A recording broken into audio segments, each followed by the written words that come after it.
Hello, and welcome to a special presentation from Conney Safety, Falling Short, Why Your Fall Protection Program Isn't Working. My name is Katie Olson, and I am a National Safety Consultant with Conney Safety, located here in Madison, Wisconsin. The purpose of this presentation today is to take a look into why we continue to see injuries and even deaths as a result of falls in the workplace. It will help you to identify gaps in your safety management program. So in this particular presentation, we're going to be taking a more holistic approach, and hopefully some of the things that we'll talk about, you can see how well they can be applied to many different tasks, not necessarily just fall protection. So what is really kind of the impetus behind why we've put together this presentation? And it really has to do with the fact that right now we're celebrating National Safety Stand Down Week. And National Safety Stand Down Week is an event that really is a partnership between OSHA and NIOSH. And it's a voluntary event for employers to talk to employees specifically about safety related to falls in the construction industry. But we can see just how transferable some of these discussions can be to general industry as well. Some of the ways that OSHA recommends that you can participate in safety stand down is to have a toolbox talk focused directly on fall protection, perform inspections using this particular period every year. It's a week period to do your fall protection inspections is also a really good way to help celebrate National Stand Down Week. And also looking through and developing your rescue plans. And we'll talk a little bit more about it later in the presentation, just really the importance of having a rescue plan. What happens in the event that you do have a worker fall? How are you going to get them down? How are you going to get them to safety? And like I said, we'll mention that a little bit more later, but putting together those plans are all great ways to bring people together in your organization just to raise awareness around the prevalence of falls in the construction industry and what we can do as safety professionals to help mitigate those numbers. So this was released last year, back in 2019 at the National Safety Council conference, annual conference in San Diego. They mentioned that we had a new set of top 10 OSHA violations for 2019. However, we still continue to see fall protection or lack thereof, I guess, as the number one top OSHA violation. So the need for a safety stand down as it pertains to fall protection is apparent if you take a look at this. So number one, year over year, and if we look just at 2019, there were over 7,000 violations alone regarding fall protection, just general requirements for fall protection in the construction standard. Some specifics here, we can even, take a look at the top 5 standards within fall protection in 1926-501, and a lot of it really just has to do with having fall protection, right? The duty to have fall protection. So employees engaged in residential construction, with activity 6 feet or more. I live in a small subdivision on the west side of Madison that is growing very, very rapidly. So we've got a lot of residential construction going on, and I will say that when I'm out on my morning jog, I'm hard pressed to find contractors that are actually utilizing fall protection as it is required in this particular standard. Just regardless of if it's residential construction, anything where you have an unprotected side or edge that's 6 feet or more above a lower level needs to be protected. And so if you take a look at these 5 standards, with the exception of that last one, which would be, floor holes, it really is just a matter of having fall protection. People really don't know when they need to have it. And so employees are just going unprotected just simply because they don't have the fall protection on the job site. So I always like to think about it, working for Conney Safety, in my capacity, I'm a consultant, right? So I'm a safety person, but, the big thing that Conney is known for is selling safety equipment, right? And so it's really nice to be in this position because we're privy to some of the really, cutting edge advancements when it comes to fall protection technologies from, many of the top vendors. So I always ask myself, there have been so many advancements in technology related to fall protection. Now we even have events, we have these safety stand downs in order to raise awareness and emphasize the importance of fall protection. Why are we still seeing so many violations year after year? Why are we still seeing so many injuries and so many deaths associated with fall protection? And really what that does for me as a safety professional is really kind of prompts me to start thinking above and beyond just what the standard says. And so that kind of helps me, do a little root cause analysis. And so I will say, based on some of the research that I've done, violations often are the result of broader gaps within the organization. I mean, it's really not ever as cut and dry as, they're just not abiding by the regulation. There has to be a reason why they're not following the regulation. Current research has identified 3 underlying causes for violations to OSHA regulations, and we're going to talk about all of those today. The first one is training. Think about your fall protection training program. Is it adequate? We're going to talk about all aspects of training, right? So what does the curriculum look like? Who are you training? How are you delivering your training? Because all of those things are going to have an impact in terms of how your employees are retaining that information and how they're going to use it on the job. Inspections or lack thereof, right? When you think of inspections, are you inspecting the right thing? Do you have an inspection program? When it comes to fall protection, yeah, there are some, guidances from ANSI in terms around frequency of when you should, be inspecting each piece of equipment. But what about behaviors, right? Are you inspecting your employees' behaviors? Are you auditing their behaviors around fall protection or when they're working at heights? And then finally, oversight. Are the right people in charge? Who manages your fall protection program? Do they have visibility for all of the hazards that you could potentially come in contact with or that your employees could face throughout their time at work, right? So we think about general industry where you maybe have, standard locations that don't change, where you need to have fall protection versus construction where, if you guys have ever been on a construction site, that those hazards change on a day-to-day basis.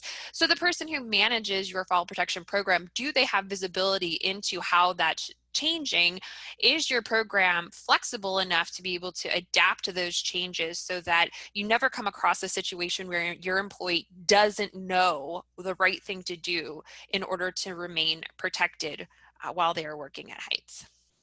So the first thing that we're going to talk about is training. If you take a look at the graphic here, I think that we've all been in a training like this, right? Well, you weren't listening. I said, don't fall, right? But there's so much more to training than really just what we're delivering, right? So we have to think about, how we are presenting our training to our employees. So number one, are you training the right people? We'll take a look at what OSHA says in terms of fall protection and who needs to be trained, but do we have other opportunities within our organization to educate individuals about the risks associated with working at heights? Then we're going to talk a little bit about the content. And, to me, as someone who does a lot of training, it's not necessarily just about the content. When I'm building a training presentation, I'm thinking about more than just what I'm teaching people, right? I'm thinking about how I am conveying that information so that people can best absorb it and then be able to utilize that when they're out on the job. So we'll talk a little bit about how we make that training a little bit better. And then, are you getting training from the right people? This is crucial. Do you know who your trainers are? All right. There are so many places out there right now. I like to call them 1-800s, give me a certificate. You could go to many different websites and get what they call competent person training. But you really need to think about their credentials and who is providing you the training and what their experience is like. So let's take a little bit of a look at, are we training the right people? So if you take a look at the OSHA standards, and when we talk about general industry, we're looking at 1910-30, and in construction, it's 1926-503.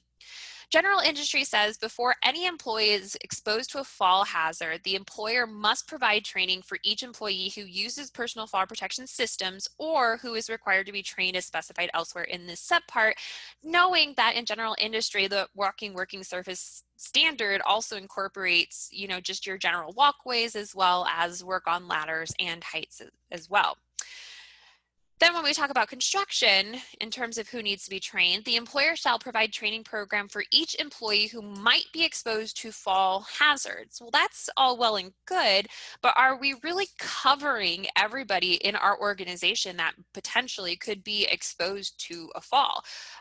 So think about it. What about people who are walking up and down stairs?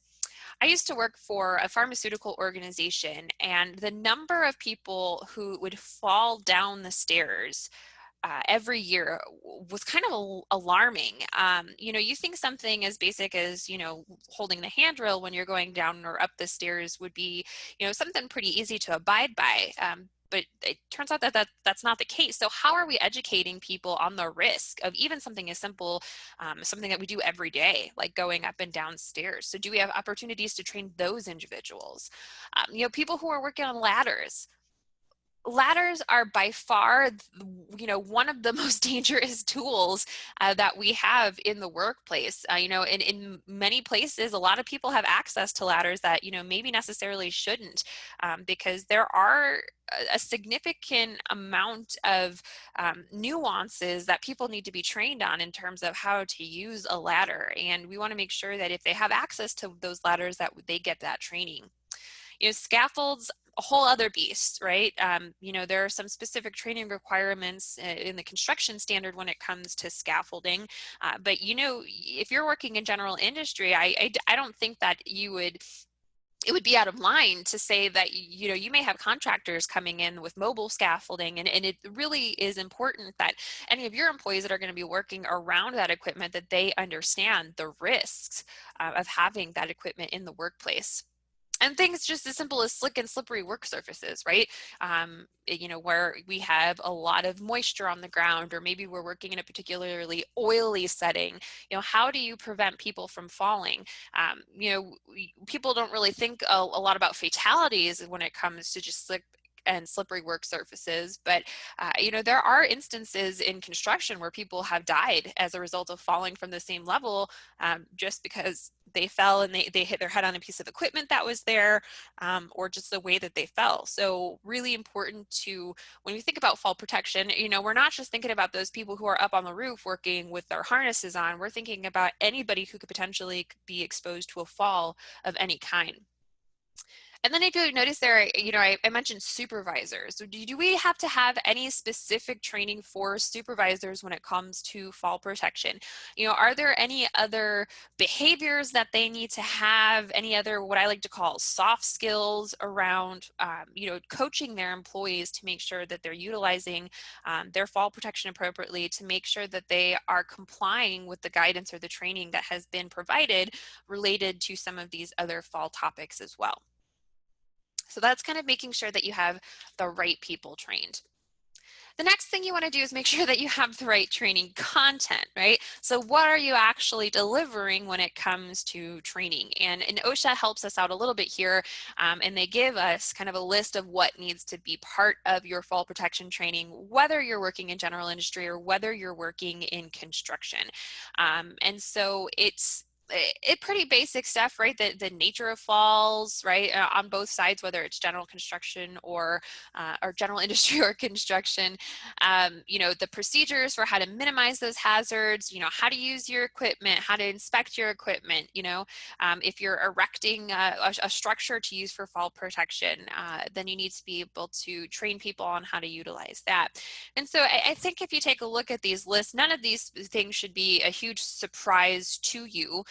So I think as long as your training covers these things, you're in good shape. But what I really want to put a lot of emphasis on is some other training considerations. And I think really when you look back at why we have so many violations related to fall protection, it isn't necessarily because the content of the training, it's this stuff right here. It's how the training is being delivered, right? So someone who generates and puts together a lot of training, one of the questions I always ask myself is this training based on the needs of an adult learner? And when we say that, really what we mean is, are we including the why behind the requirements, right? As an adult, you need to understand the purpose or why you're being trained on something. Why do you have to do something a certain way, right? It's not like, when I tell my 3-year-old to do something and she asks why, I say because I said so. That may be a satisfactory answer for her, but for a grown-up or an adult, it's not, right? So we need to help people understand what is at risk if they don't comply with these rules and regulations. That is a huge aspect that should be included in your training. Then think about, different learning styles. As we talk about adult learners, we also know that people learn differently. I, for one, am a very visual learner. When I think back to when I studied in college or when I was studying for my CSP exam, it really helped me to kind of like write out everything and make myself a little study guide. The act of writing it out helped me. So know that people learn in a different way, right? So maybe you have some visual learners where the use of videos or PowerPoint presentations is going to be the most impactful. People also learn from hearing. So, just maybe something as simple as a toolbox talk or a lecture is going to kind of get through to them the information that they need to have. Whereas other people are more tactile, right? And I would say fall protection especially lends itself really well to these hands-on trainings because you're getting people, into the harnesses. They're fastening their buckles, they're looking at the lanyards, they're looking at their anchor points, and so that is just really going to help drive the point home all the further. Just like anything else with OSHA, if it's not documented, it didn't happen, right? So, especially when you're on a construction site, sometimes it can be hard to document that training. You all have that piece of paper that everyone signs, but then it gets lost and, in the shuffle. So we want to make sure that we are maintaining a good documentation when it comes to training. And then finally, think about the training environment. Are you on a construction site? Are you using, a toolbox talk to do your fall protection training where there's maybe a lot of distractions, a lot of noise that's going on? Or are you in a more formal training setting, like in a conference room or something like that, where people are more likely to focus on your message because they have less distractions? So, if you've got the training content that we mentioned on the previous slide, that's great, but really what I would recommend focusing on is really how you're delivering the training is going to make much more of an impact on how well your employees are retaining that information. All right, so the next thing we're going to talk about is trainer qualifications, right? Do you know who your trainer is? And OSHA helps us a little bit. So if we take a look at the general industry as well as the construction standards, you'll notice a difference here.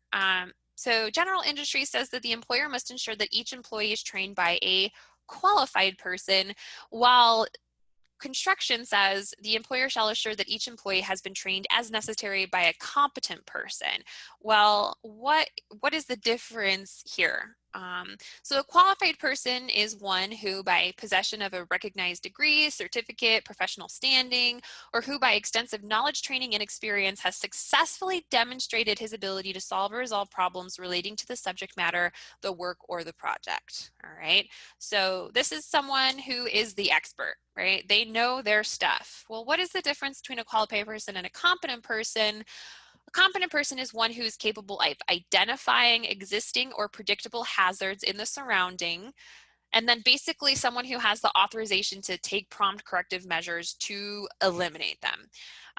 So, typically what we see is, especially in construction, you'll maybe have one or two people on the job site that get trained to be a competent person, and then those individuals go on to train the rest of their employees. Well, the question then comes to, where do they get that training from, right?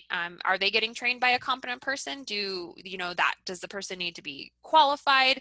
And if you take a look at this particular standard, there is an interpretation from OSHA as to why there is that difference, a qualified person versus competent person.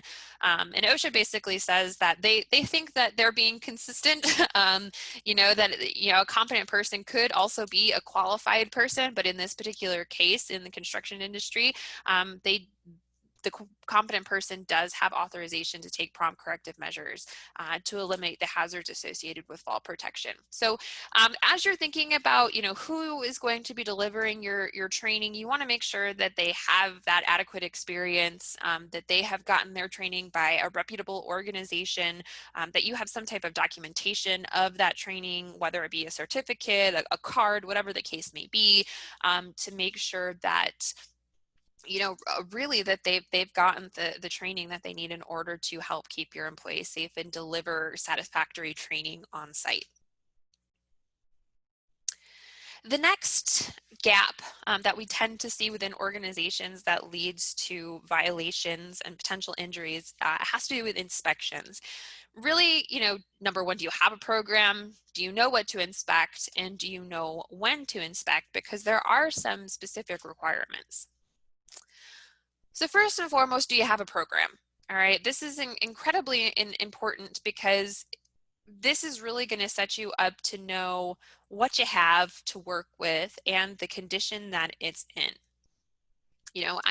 A lot of people forget, personal fall protection is PPE, right? And what I always tell my employees when I would train them is, if you take care of your PPE, it's going to take care of you. And the way that you do that is through inspections and making sure that they are in good shape. So your program should include an inventory of all equipment related to fall protection. So any of your harnesses, lanyards, lifelines, anchor points, you name it, it should all be included in an inventory, and that inventory should feature some type of unique identifier. So whether you're creating serial numbers for your equipment, whatever the case may be.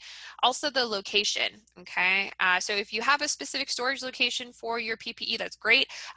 Things like roof anchors, we want to be very specific in terms of which one we're talking about. So that's where having some type of unique identifier is really helpful. Maybe you have the brand in your inventory, the type, maybe even you include in your inventory what the rating is, okay, as well as having it on the label on the piece of equipment itself. Then how are you documenting your inspections? Again, if you don't document it, it didn't happen.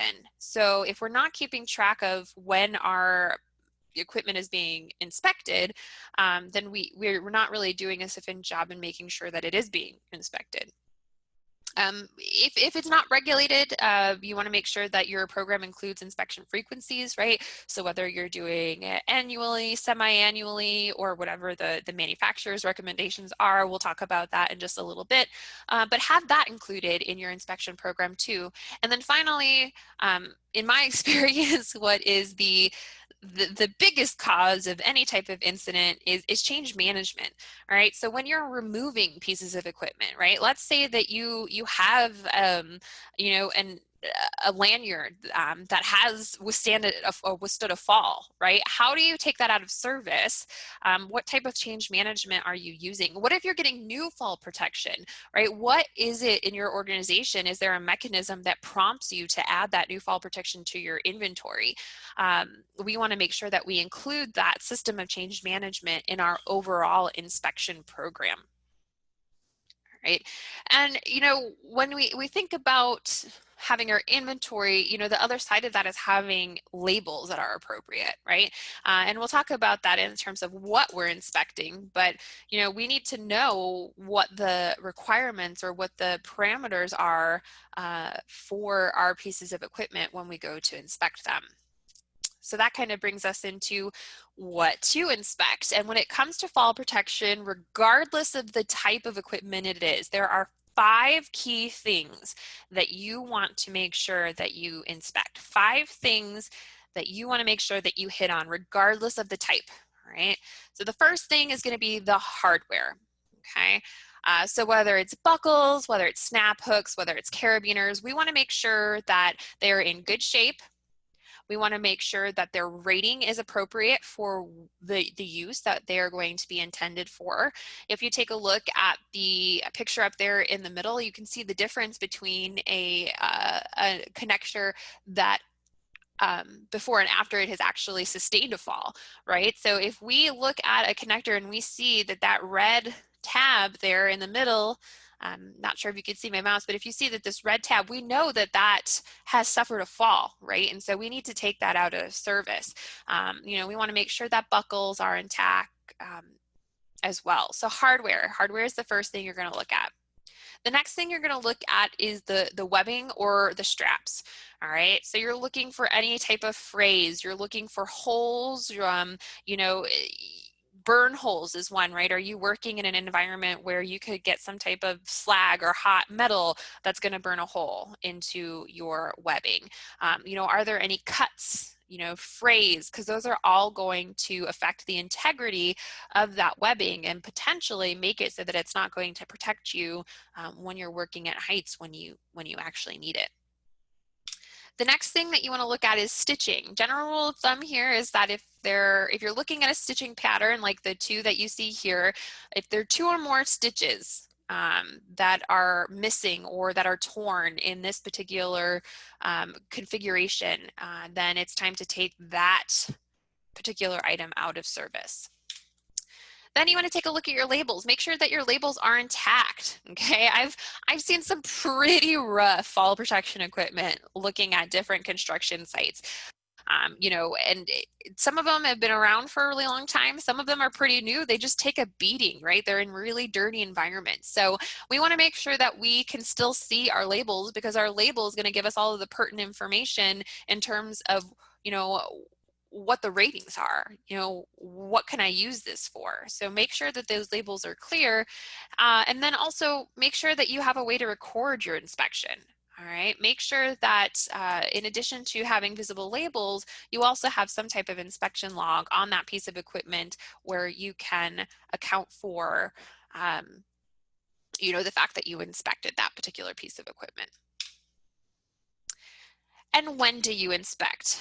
So OSHA has a lot to say about fall protection, but when it comes to really the guidance around how it's manufactured, how it's tested, and how it's used, we get guidance from ANSI, or the American National Standards Institute. So they have 2 separate standards, and these are consensus standards for fall protection, one for construction and one for general industry. And when you look at the inspection frequency for construction, it says number 1, inspected prior to use. So the person who is actually going to be using the fall protection should be trained on what to look for. Inspection of equipment semi-annually by a competent person. All right, so there's that word competent person again. And that's going to be semi-annually, so every 6 months, or removal of equipment following fall arrest. That's we're gonna take something out of service and inspect it if it has actually been involved in a fall. The standard for general industry requires, again, inspection prior to use, inspection of equipment each year by a competent person, so once annually, and then complying with manufacturer's instructions, knowing that there may be some manufacturers that recommend that you go above and beyond what these requirements say, or what these consensus standards say, and do a more thorough inspection or a more frequent inspection, again, just based on the type of equipment that you have. Oversight is the third and final gap that we typically see that contributes to violations when it comes to OSHA standards. And when we talk about oversight, I really am talking kind of about a holistic approach to how you're managing your fall protection program, who manages it, what type of culture you have in your organization in terms of, you know, do people feel comfortable to stop work? And then finally, kind of a more traditional approach to program management, having a plan, and in this particular instance, looking at if you have a rescue plan. So first thing we want to think about is who's managing your program. There should be one individual responsible for maintaining your fall protection program, someone who is familiar with all hazards at your facility or your job site. Somebody who is aware of what the risks are should be the person who is responsible. The program manager should also be responsible for ensuring that the right people get the right training. And we talked about that earlier, right? Who should be trained? This can get a little bit difficult when you think about, specifically in the construction industry, where maybe you have one safety professional for the organization and they're challenged with traveling to all of the different job sites. Maybe that one individual is responsible for creating and managing that fall protection program, but then you have your supervisors or your foremen, you have other people who are on the job on a more routine basis, are maybe competent persons then. Maybe they are the people who are helping to apply or really implement this fall protection program that's being managed by the safety professional. The big thing to think about here is that while you have this one individual responsible for the program itself, everybody is responsible for implementation, right? Everybody is responsible for making sure that this program is working and that people are following it. And a big part of that is authority to stop work, right? A big part of that is making sure that your employees feel that they are, authorized, that they have the ability to stop working in the event that they feel that they are unsafe. So think about it. Does everybody in your organization have the authority to stop a job if they feel unsafe?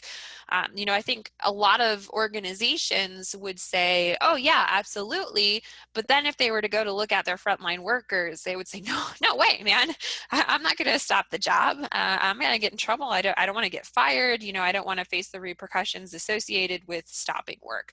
And really our challenge then as safety professionals or leaders in our organization is to kind of shift that. And nothing is more important than, when it comes to fall protection, having everybody feel empowered to stop work, having a culture that promotes this, that you're putting your employees' safety before production, right? Because at the end of the day, an employee is going to feel hesitant to stop a job because they want to get the work done, right? Maybe we're on a really tight timeline.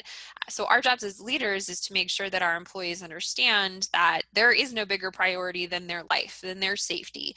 And when we're talking about fall protection, really that's where our risks are the highest, right? People who are, likely to assisting in a fall of 6 feet or more are likely to be injured and have that injury potentially impact their lives or their livelihood, so to speak. So really making sure that we include this really key aspect of our program to make sure everybody understands, who has the authority to stop work. And then the last thing that you want to really include in your program is rescue plans. And I would venture to say, 95% of the companies out there that have really solid fall protection programs still probably don't have an adequate rescue plan. So you must have a rescue plan. It is an OSHA requirement. You have to have one. And so many times we hear, we're going to rely on our local emergency services. What's going to happen if somebody falls, right? What if you have to get somebody down from their lanyard after they've sustained a fall, right? And a lot of people say, well, we would call 911, right? I wouldn't recommend doing that. Their number one priority isn't getting people down from the sides of buildings, right? Their number one priority, if you're talking about, the fire department is putting out fires. And their resources are pretty strapped. And there are some times when maybe the local emergency services don't have training specific to how to respond to one of these incidents. I talk about this a lot too when I look at, HAZWOP or hazardous materials spill cleanup. A lot of people say that their backup plan is to call the fire department, but most fire departments aren't getting hazmat training. So don't rely on local emergency services. There are so many other things that you could do in order to incorporate into your rescue plan. Things as easy as self-rescue. If you take a look at at the pictures here on the right, there's all kinds of equipment that you can purchase. We have things like the first man up system from 3M. We have these ladder mechanisms. So you self-rescue, assisted self-rescue, mechanical aids, and then finally kind of your last resort is a rescue pickoff. And know that it's not necessarily just the emergency services that can perform this.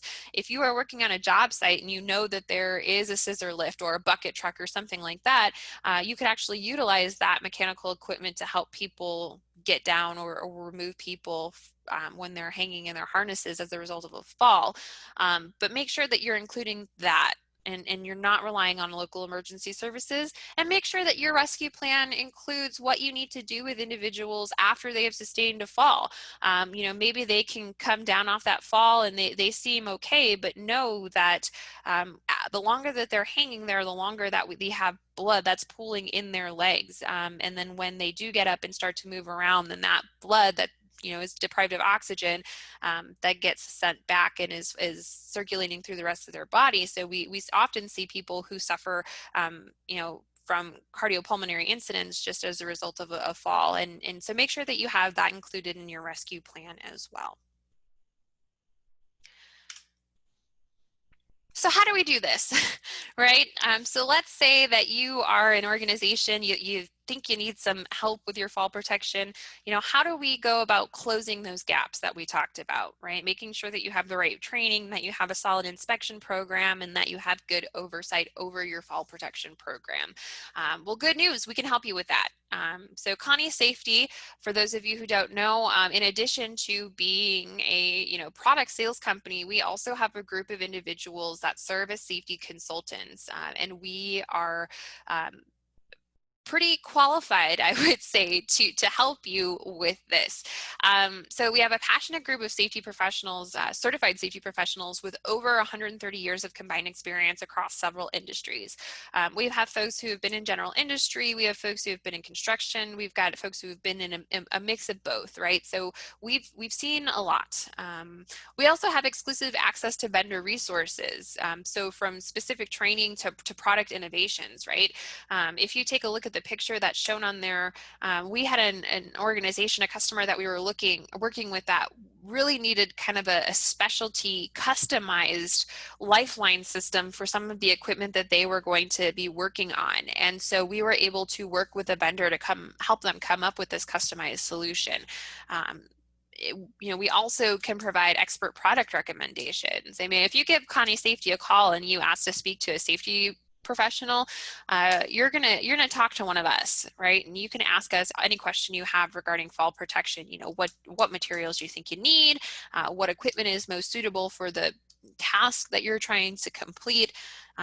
So there's a lot of stuff that we can help you with from that perspective. And then skilled instructors, right? We can deliver training in person or online. There is a high demand right now for virtual learning. So we can definitely accommodate training in any format that is most appropriate for your organization and your needs. And we can provide that training, just general awareness for fall protection, so the folks who are actually going to be utilizing the fall protection, as well as competent person fall protection training. So in closing, thank you for joining us today for this special presentation. Hopefully this has given you a better idea of how to kind of take a more broad approach to your fall protection program. Hopefully it always is more to you than just complying with the regulations, right? And I know I'm probably preaching to the choir, talking to safety professionals, saying it's more than just avoiding an OSHA violation, right?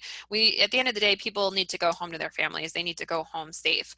But there's more to it than just looking at the letter of the law, right? And in many cases, OSHA really is kind of the minimum requirement. And these three factors that we talked about today, training, inspections, and oversight, really is going to give your program that extra boost that it needs to go just beyond compliance and really start to help you build a culture of safety within your organization. So thank you very much for joining us today. If you have any questions related to fall protection or any other safety topic, please feel free to reach out to Conney Safety using the information shown here. Thank you so much and have a wonderful day.